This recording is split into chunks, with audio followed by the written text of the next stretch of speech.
Mzigo huu hauruhusiwi kutumika nchini kwa mujibu wa sheria za Tanzania. Kwa hiyo haijalishi ni kiasi gani au ungekuwa na thamani gani, haufai kabisa kutumika katika nchi yetu ya Tanzania au kutumiwa na Watanzania. Leo tarehe 29 mwezi wa kwanza 2026 tunafanya zoezi la kuharibu bidhaa ambazo zimekamatwa katika operesheni zetu za forodha tukishirikiana na taasisi zingine za serikali.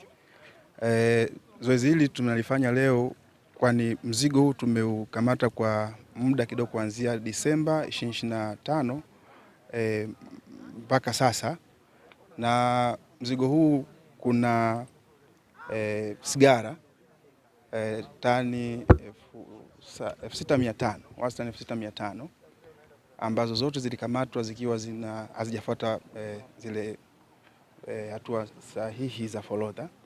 Lakini pili, tuna madawa ya binadamu ambayo pia yalikamatwa yameingiza kwa njia za magendo. Tuna vipodozi, lakini pia tuna mifuko ya plastiki ambayo pia imeingia nchini kwa njia za magendo. Sasa changamoto hii imekuwa ni kubwa kwa mpaka wetu, hasa kupitia Silali. Tatizo hili limekuwa kubwa kwa sababu changamoto ya kuingiza vifaa kwa magendo au bidhaa kwa magendo zina madhara makubwa. Kwanza kwa jamii, kwa sababu kama bidhaa zitaingizwa kwa magendo na zitakuwa hazina ubora ule ambao unaruhusiwa, madhara anaenda kupata moja kwa moja mwananchi anayekwenda kuzitumia.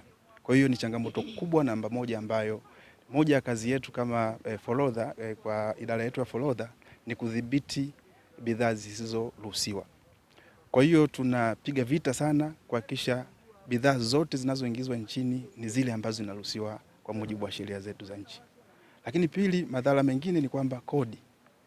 Kama mtu ataingiza bidhaa bila kufuata sheria, kwa maana kwa njia ya magendo, manake analeta ushindani usio sawa kwenye soko. Mwingine ataingiza bidhaa na atalipa kodi. Alafu yule ambaye ataingiza bidhaa bila kulipa kodi, manake atauza kwa bei ya chini. Hivyo ataharibu mtiririko mzima ule wa biashara.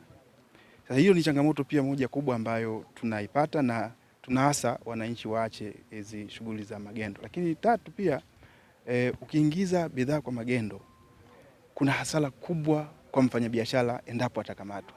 Kama mnavyoona hasara namba moja, leo tunateketeza huu mzigo. Ni mzigo mtu ambaye ameingiza fedha, labda amekopa benki na sehemu zingine kwa ajili ya kuingiza mzigo huu, lakini hakufuata taratibu.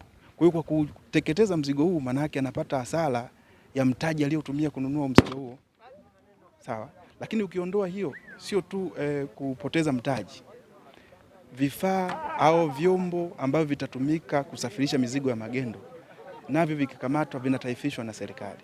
Kwa hiyo anapoteza mzigo kwa maana anapoteza mtaji, atapoteza vitendea kazi kwa maana kama ni magari au pikipiki vitachukuliwa.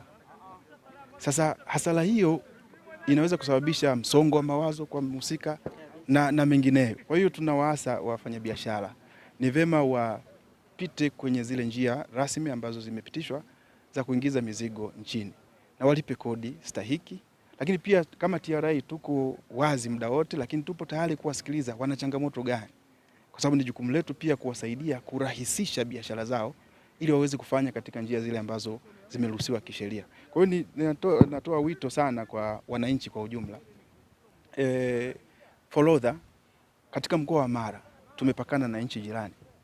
Tupo tayari muda wote kutoa elimu kwanza kwa taratibu zote ambazo zinapaswa kufuatwa ili uweze kufanya biashara na kuingiza mizigo nchini. Elimu tupo tayari kutoa wakati wote. Lakini pili, kutoa misaada, kusaidia wananchi kurahisisha zile taratibu ili waweze kufanya biashara pasipo na changamoto yoyote. Ni moja ya jukumu letu, kwa sababu moja ya jukumu la forodha lingine ni kurahisisha biashara, trade facilitation, ni jukumu letu la msingi.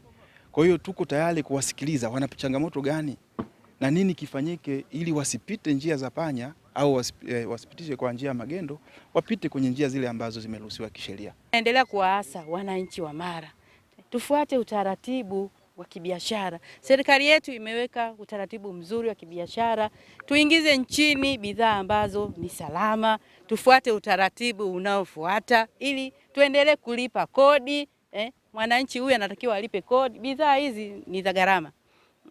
Mwananchi huyu angefuata utaratibu, mkoa tungepata kodi ya kutosha. Kwa hiyo wananchi waendelee kuleta biashara kwa utaratibu ambao umeruhusiwa na serikali, lakini pia tuendelee kulipa kodi. Lakini pia napenda niwakumbushe wananchi, kutumia bidhaa hizi zina madhara makubwa kwa wananchi wetu, na ndio maana sisi kama serikali tuko hapa kufanya kazi hii, kuhakikisha kwamba wananchi wetu hawatumii bidhaa hizi na wasiendelee kupata madhara. Hii kazi ya kudhibiti magendo sio kazi ya mtu au taasisi moja pekee, na kwa msingi tunaifanya hii kazi kwa kushirikiana na taasisi mbalimbali zote ambazo zinahudumu katika mpaka wa Sirari. Kwa hiyo tunadhibiti magendo, na ukizingatia pia kwa kauli mbiu ya mwaka huu ambayo iko ndani ya mamlaka ya mapato kupitia idara ya forodha ambayo inasema kwa kujitoa na kwa kuzingatia tunailinda jamii yetu. Kwa hiyo tumeendelea kufanya hivyo kwa pamoja na kushirikiana, na kwa kiasi fulani kwa kweli magendo yanaendelea kupungua, kwa sababu pia tunatumia njia mbalimbali, hasa hususan njia ya kutoa elimu kwa makundi mbalimbali. Tunakutana na makundi mbalimbali kuwaelimisha kuhusu madhara ya magendo, lakini pia kuona ule uzalendo kwa ajili ya kujenga taifa letu.